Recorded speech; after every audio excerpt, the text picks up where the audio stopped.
La leche de vaca es un alimento amado por muchos y hasta diría yo odiado por otros. Me ha tocado entrar a tiendas donde se venden alimentos de especialidad y el hecho de saber que un alimento pudiera contener leche genera un rechazo inmediato. ¿Qué está pasando con la leche? ¿Es realmente nutritiva o es dañina para la salud de las personas? ¿Quiénes deberían consumirlo? ¿Hay gente que no debería consumir? Les cuento un dato que nos lo aporta el Midagri. Ese es un dato sobre consumo de leche en nuestro país en el año 2020. 81 kilogramos de leche per cápita, lo que hace que las personas consumen al menos un vaso de leche al día en promedio. Hoy vamos a conocer cuál es el valor nutricional de la leche. ¿Realmente la necesitamos o es que hay cosas que tiene la leche que deberíamos evitar? Nutriagenda con Sara Busabar. Dudas, mitos y secretos sobre nutrición para una vida más saludable. Hoy, en este episodio de Nutriagenda, conocemos el valor nutricional real de este alimento que, por supuesto, como bien dije al inicio, es amado por muchos y rechazado por una cantidad de otros.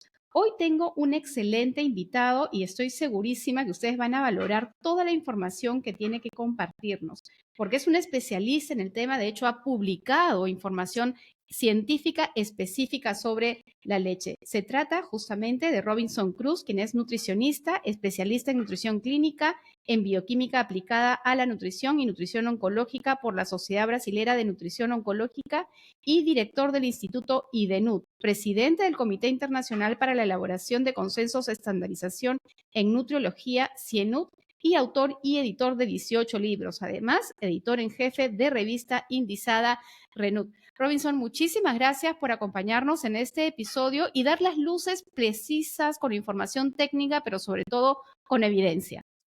Hola Sara, ¿cómo estás? Mucho gusto estar en el programa y es un placer, además, porque nosotros estamos por las redes sociales invadidos de información que lamentablemente es difícil de cuantificar en cuanto a calidad, ¿no? Las redes sociales han abierto un abanico de posibilidades de comunicación, de tiempo real, pero también han introducido una serie de ideas que no son apropiadas y que lo que hacen es generar confusión. Y lo más triste de todo esto es que la percepción se toma como realidad muchas veces. Y tenemos que dejar aquí claramente que cualquier recomendación que se da tiene que tener un sustento científico, un estudio, algo que lo avale. Y en ese sentido es por eso que hoy quiero conversar contigo para que desde lo científico, desde lo revisado, ¿qué debemos entender de lo que es la leche? ¿Cómo se compone? Imagínate que hiciéramos un viaje hacia el interior de este fluido, nos convertimos en una partícula minúscula y vemos este mundo de lo que es la leche. ¿Cómo la describirías? A ver, la leche es un nutriente o es un alimento que tiene una cantidad variada de nutrientes. En principio tendría yo que decir que la leche o definir la leche como tal, porque si uno va, como decías al principio del programa, a algunos supermercados, encuentra productos que tienen un parecido muy cercano en características y el público general piensa que es leche, pero en realidad no es leche. La única cosa que nosotros podemos llamar leche es a la secreción que sale de una glándula mamaria de vaca o de cabra, que es lo usual en el Perú y en esta parte de Sudamérica. En otros países hay leche de búfala, en fin, de diferentes Claro. tipos. Acá nosotros utilizamos la leche de vaca y en menor medida la leche de cabra. Entonces, cualquier otro producto, cualquier licuado producido a partir de una almendra, del arroz, producido a partir de las nueces, etcétera, aunque tenga una consistencia blanca, un color blanco e incluso el olor, no debe ser considerado leche y de eso no voy a referirme, pues otro tema Así es. absolutamente distinto y diametralmente diferente a lo que es la leche. La leche contiene 5 cosas básicas: proteína, contiene grasa, contiene un tipo de azúcar, y aquí hay un problema porque como dicen que es azúcar, en algunos se han empezado a generar mitos acerca de que esta azúcar que se llama lactosa es negativa para los seres humanos y no es así. Luego conversaremos más adelante. Contiene minerales, calcio básicamente, el resto de minerales no son tan importantes.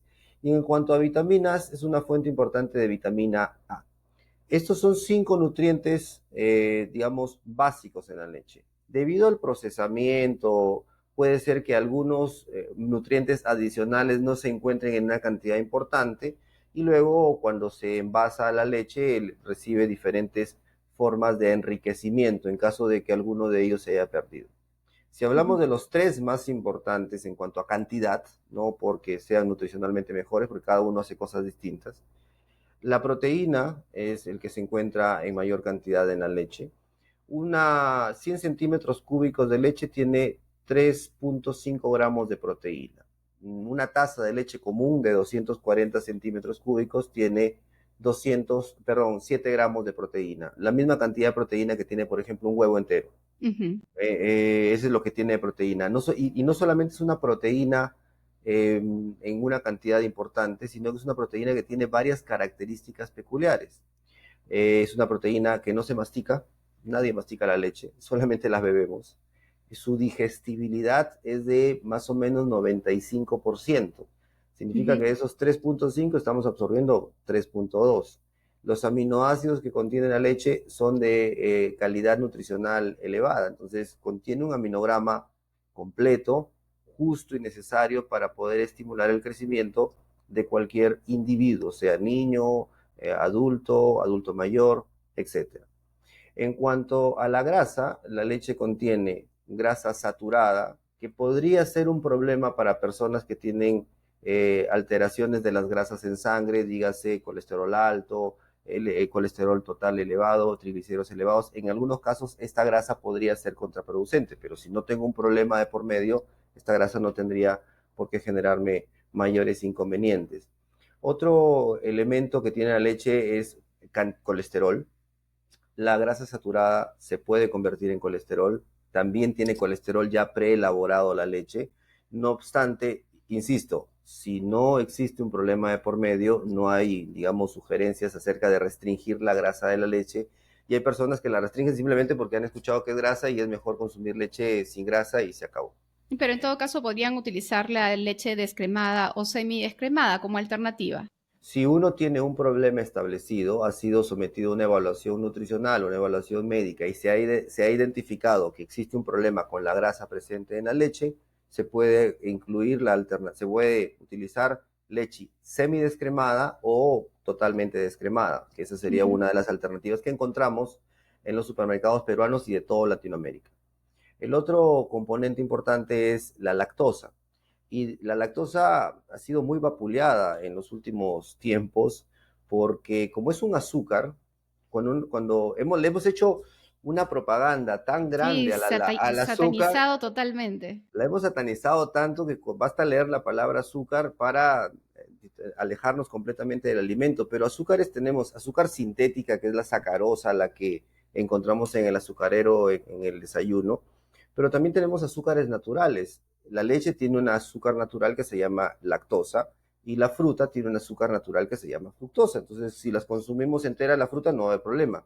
Pero ubicándonos específicamente en la leche, la lactosa tiene una serie de ventajas para los seres humanos. De hecho, que la proteína y todo lo que he mencionado también, pero quiero enfatizar esto por el tema de la Claro. controversia. La lactosa no produce caries, tiene un efecto cariogénico 10 veces menor al que podría tener la sacarosa común y corriente.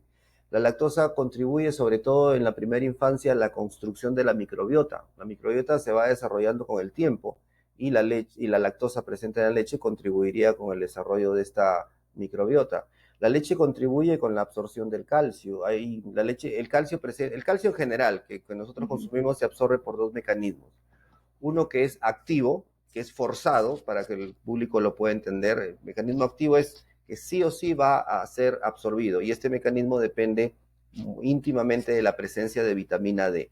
Hay otro mecanismo que es simple, el calcio entra en el momento que gusta, a la velocidad que requiere, y este mecanismo es muy estimulado por la lactosa, porque la lactosa es un mejorador de la absorción de calcio en general.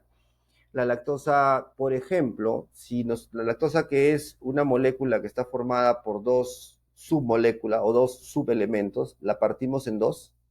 La lactosa origina, por un lado, galactosa y por el otro lado, glucosa. Esta galactosa es fundamental para el desarrollo del cerebro en los primeros 5 años de vida, porque esa galactosa se convierte en galactocerebrósidos, que son los elementos que forman la membrana de muchas neuronas, etcétera. Entonces, la lactosa tiene una infinidad de Ujú. situaciones favorables, tanto para el niño como para el adulto, etcétera. Es verdad que con el tiempo, la lactasa, que es la enzima que se utiliza para que esa lactosa se pueda digerir, empieza a disminuir en la mayoría de las personas.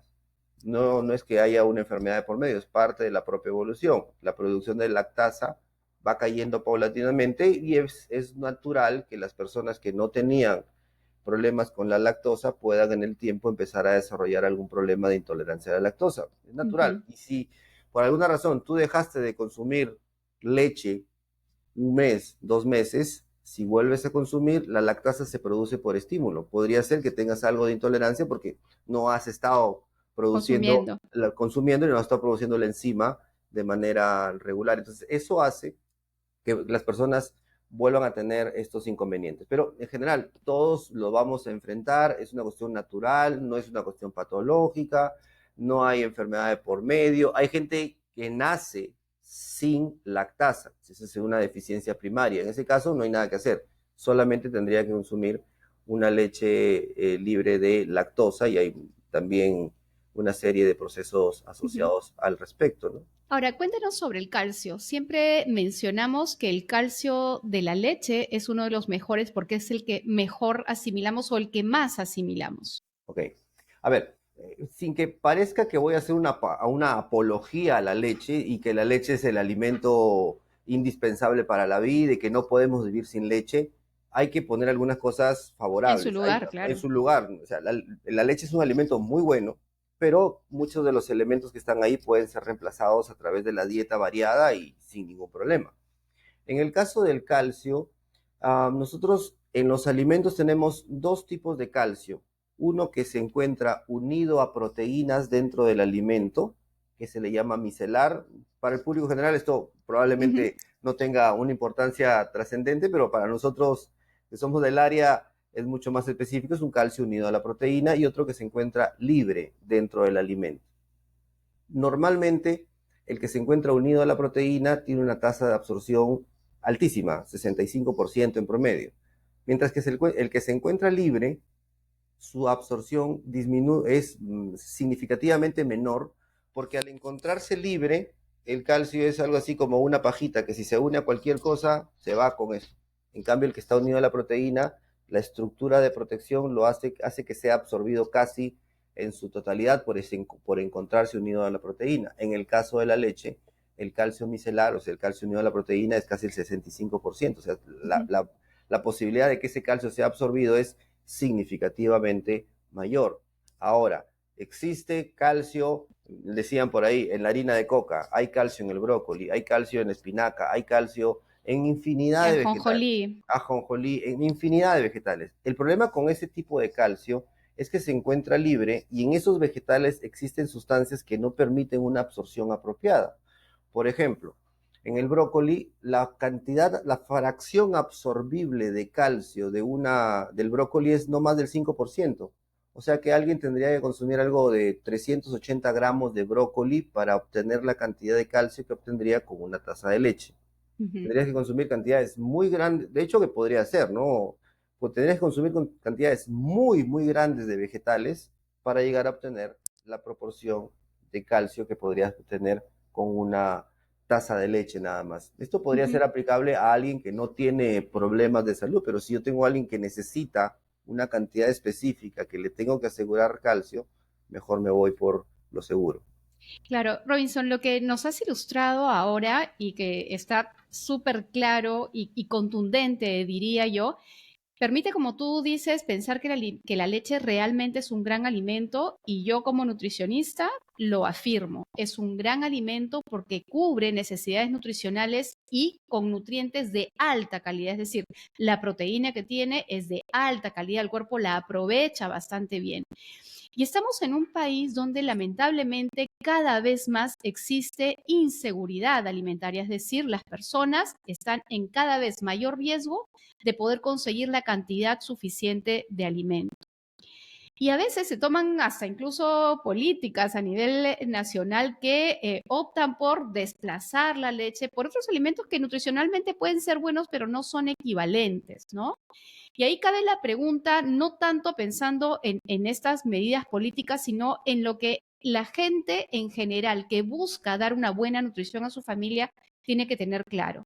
La leche es un alimento indispensable en la alimentación, es un alimento importante. Realmente, ¿qué peso debemos darle a la leche en la dieta?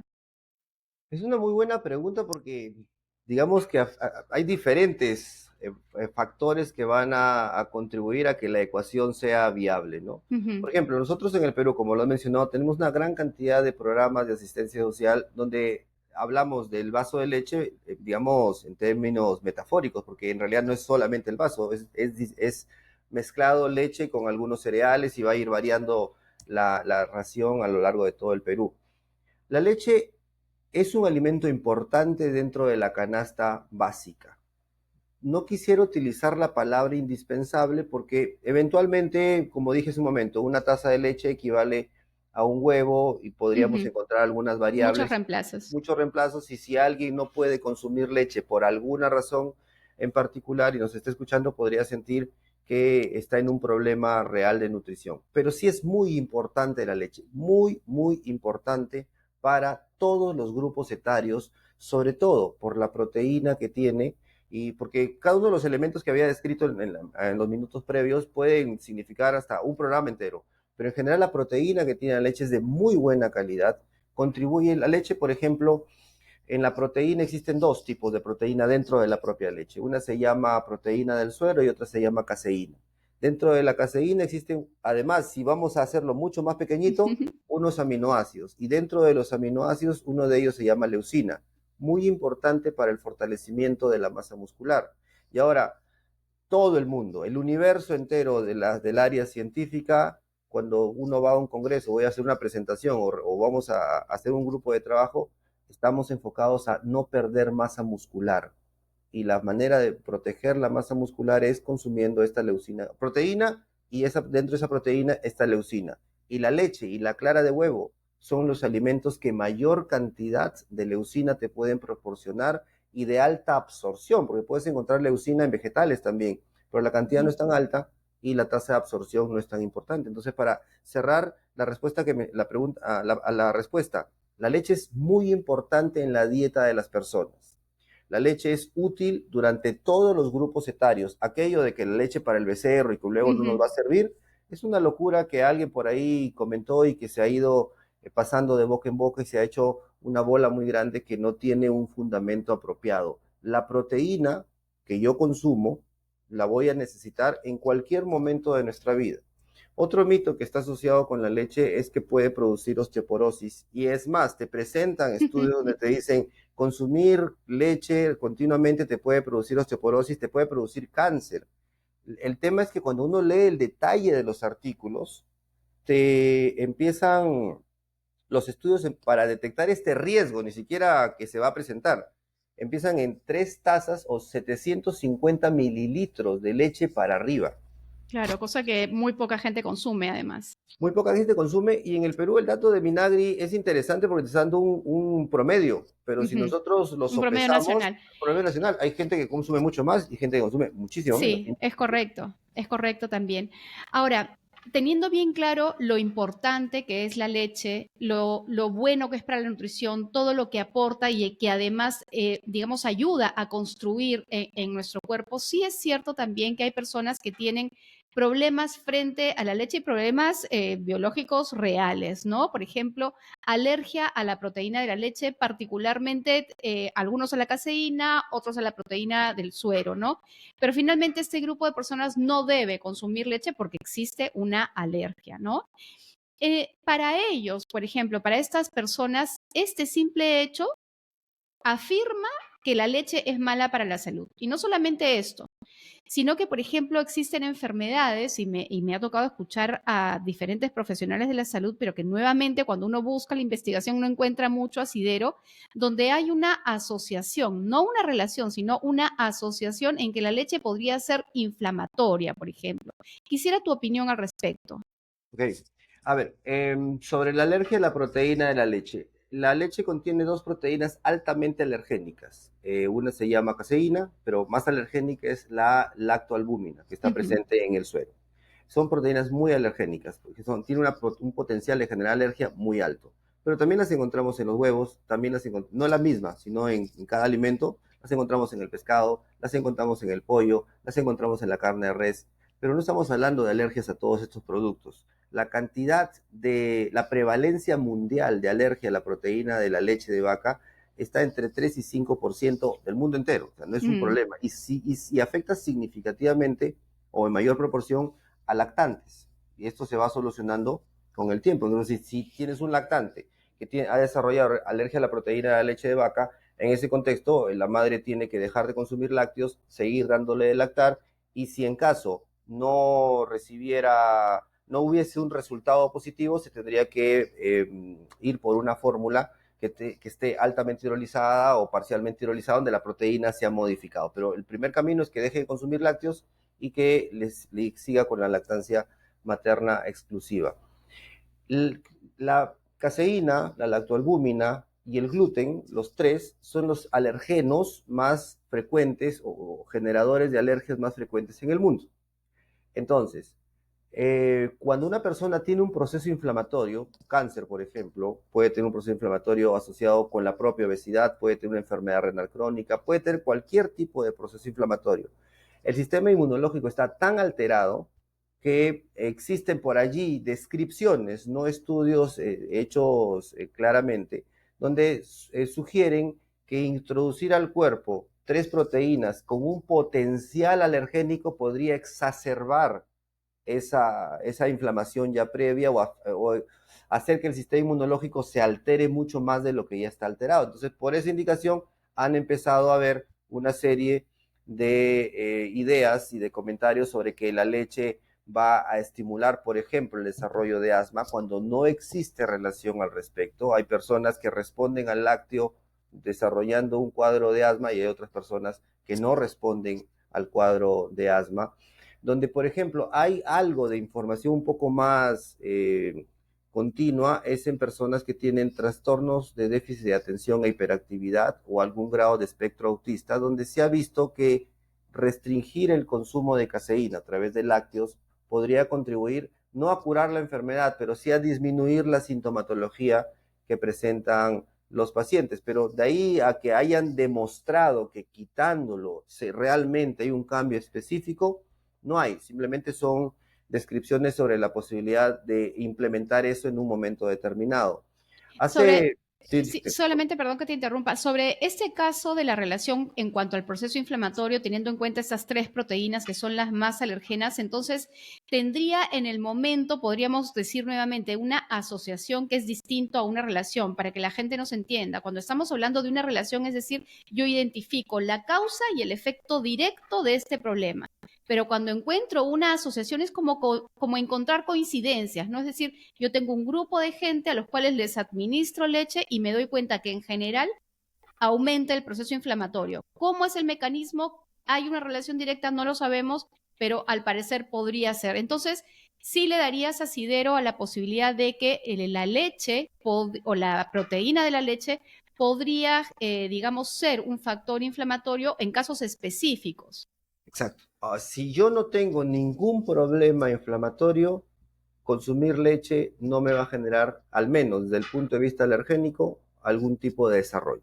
Uh -huh. Si tuviera y fuese mi paciente, tampoco podría decir categóricamente te lo voy a retirar. Tendría que someterte a algo que se llama dieta de provocación. Se da, se espera resultados y si no hay resultados, puedes continuar con el tema. Y que ese más o menos ha sido el enfoque del manejo de las alergias desde el punto de vista nutricional en los últimos años. Hace 25 años, no sé si recuerdas, alguien era alérgico y comías todo blanco o todo Así amarillo, es. absolutamente, y eso generó desnutrición y una serie de problemas en los pacientes, pero el enfoque ha cambiado. Ahora te dicen, te hacemos dietas de provocación, te vamos reintroduciendo cada uno de los alergenos que se conocen para ver cuál es la respuesta, y la respuesta tiene que ser inmediata.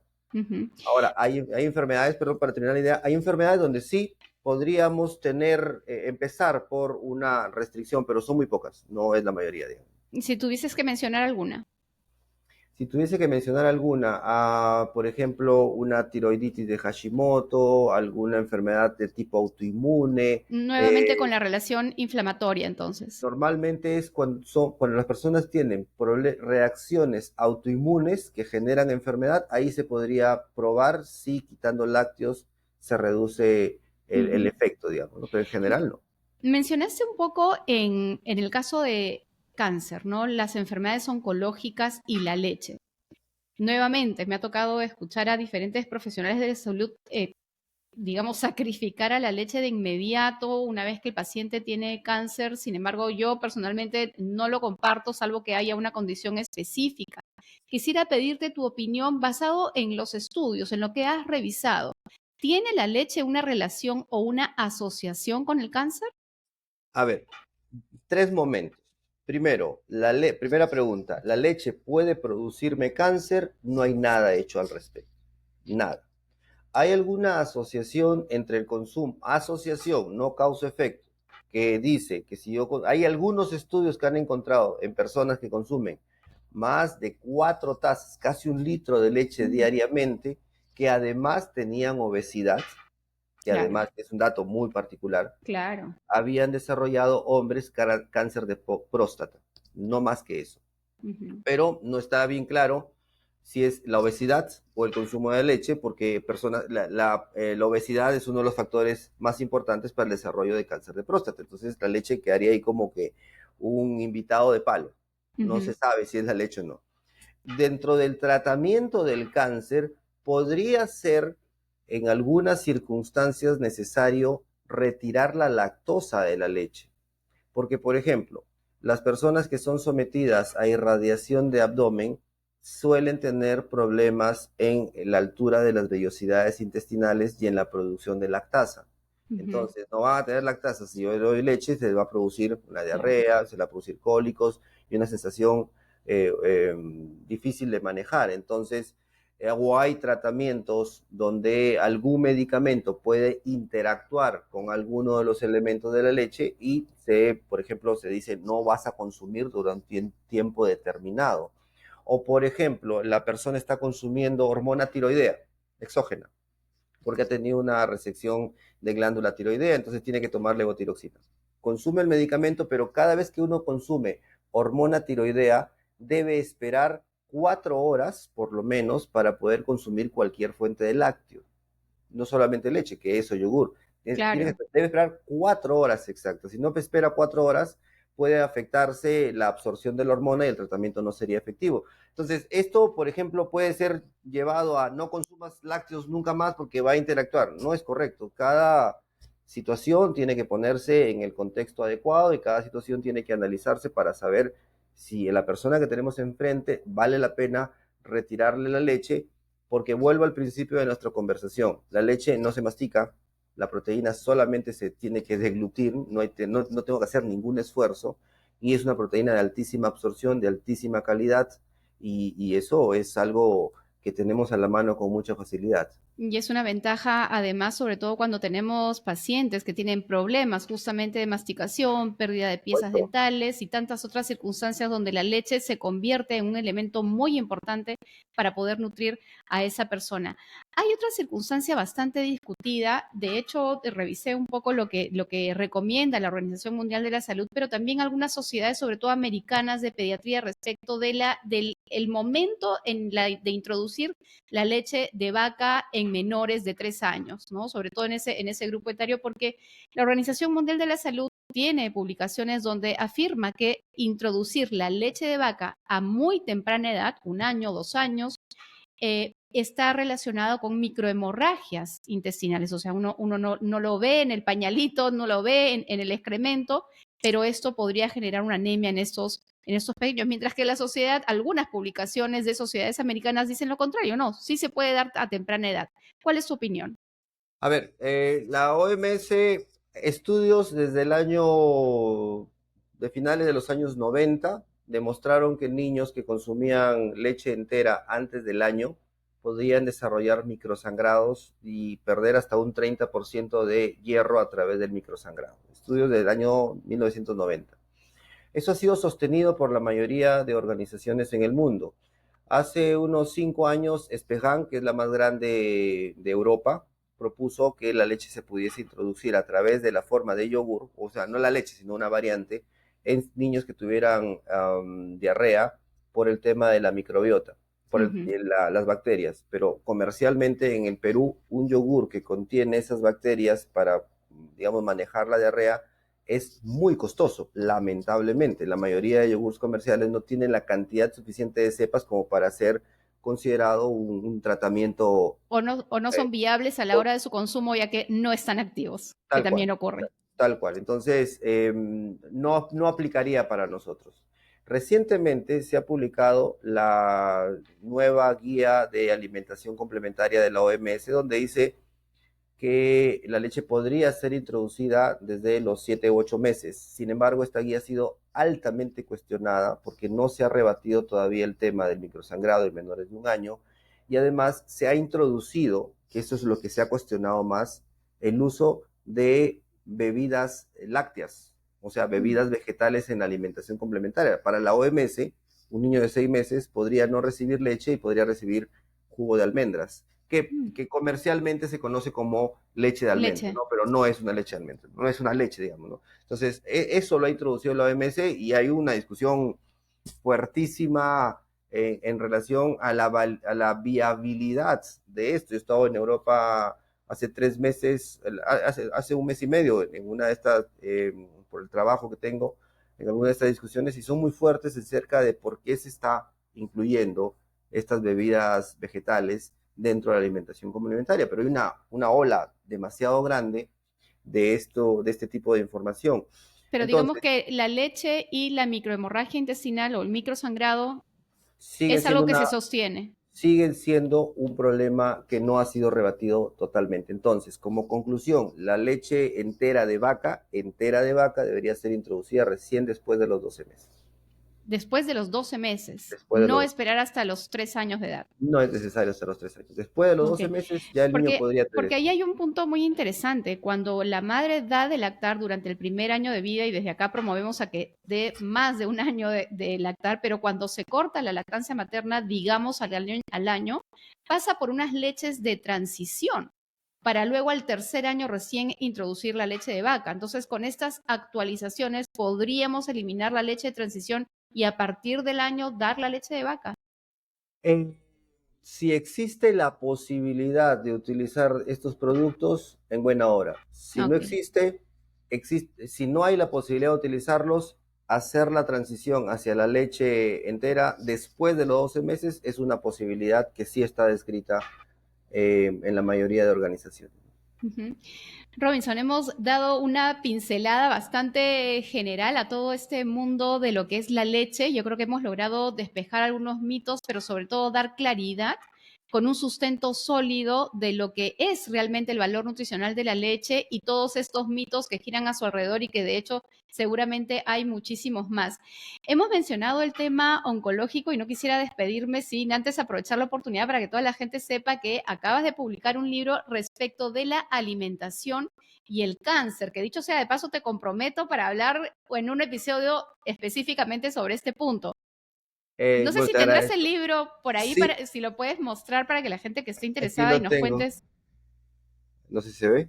Sí, sí, clarísimo, Bueno, clarísimo. la idea del libro es responder las preguntas que presentan los pacientes. Los pacientes cuando están, yo vivo el mundo de la nutrición oncológica porque esa es mi especialidad, y la cantidad de temores que existen en el paciente oncológico frente a los tratamientos que reciben sobre qué comer y no comer es, es algo que contribuye significativamente a que la enfermedad pueda avanzar, aunque alguien pueda decir que no. El estrés, la Ujú. tensión, de todas maneras hace que el sistema inmunológico se deprima y no Sin es duda. favorable para ellos, ¿no? Sin duda. A pie de página vamos a dejar los datos para quienes quisieran tener acceso al libro. Yo quiero agradecerte muchísimo, Robinson, y desde ya, como te digo, te comprometo para un próximo episodio para hablar específicamente de la nutrición en pacientes con cáncer. Muchísimas gracias por tu tiempo y por todo tu conocimiento. Encantado, Sara, encantado a todos. Muchas gracias.